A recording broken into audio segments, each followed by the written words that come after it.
മഴക്കാലമായല്ലോ bro, നമുക്ക് പൊളിക്കണ്ടേ?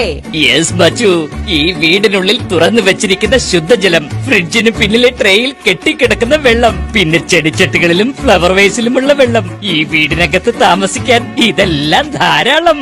വീടിന് പുറത്താണെങ്കിലോ ചിരട്ടകളിലും ടയറിലും പൊട്ടിയ പ്ലാസ്റ്റിക് കുപ്പികളിലും കെട്ടിക്കിടക്കുന്ന മഴവെള്ളത്തിലും ഓടകളിലെ മലിനജലത്തിലും നമുക്ക് മുട്ടയിട്ട് പെറ്റു പെരുകാനുള്ള സൗകര്യവുമുണ്ട്.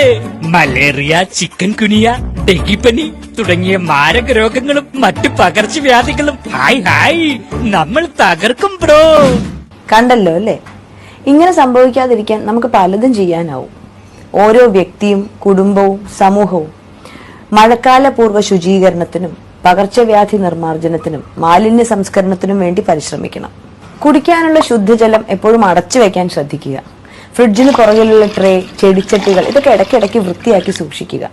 വീടിന് പരിസരത്ത് കിടക്കുന്ന ചിരട്ട, പ്ലാസ്റ്റിക് കുപ്പി ഇതിലൊക്കെ കെട്ടിക്കിടക്കുന്ന മഴവെള്ളം ഒഴിവാക്കണം. മാത്രമല്ല, വീടിന് പരിസരത്ത് ഫോഗിംഗ് ഉറപ്പുവരുത്തണം. മലിനജലം കെട്ടിക്കിടക്കുന്നത് ഒഴിവാക്കുക. മാലിന്യങ്ങൾ പൂർണ്ണമായും സംസ്കരിക്കുക. കൊതുകുകളെ അവയുടെ ഉറവിടത്തിൽ തന്നെ ഇല്ലാതാക്കുക എന്നുള്ളത് വളരെ പ്രധാനപ്പെട്ട കാര്യമാണ്.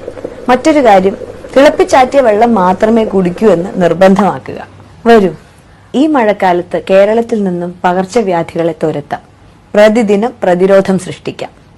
അപ്പൊ എങ്ങനെയാ, നമ്മൾ തുടങ്ങുകയല്ലേ? പണിപാളി ബ്രോ, ഓടി തള്ളിക്കോ.